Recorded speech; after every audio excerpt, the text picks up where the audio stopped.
আমাদের দেশে যখন সুন্দর সুন্দর ফুলের গাছ বাড়িতে করা হয় তখন কিন্তু তার রক্ষে থাকে না।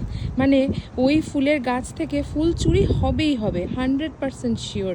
কিন্তু আমি এমন এক দেশে রয়েছি, কানাডা দেশ, যেখানে রাস্তাঘাটে হাঁটাচলা করলেই গরমকালে অনেক সুন্দর সুন্দর ফুল দেখতে পাওয়া যায়।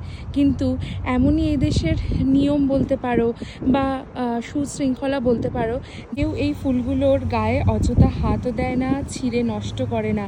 এতটাই সুশৃঙ্খলতা এখানকার মানুষের মধ্যে। এই যে পেছনে টুকটুকে গোলাপি রঙের গোলাপ ফুটে আছে।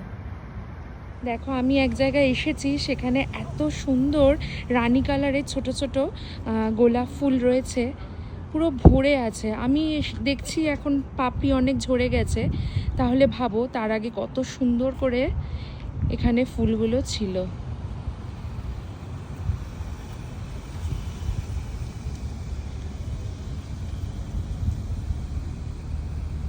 দেখা হচ্ছে আবার নতুন ভিডিওতে। ততদিন তোমরা সবাই খুব ভালো থেকো এবং সুস্থ থেকো।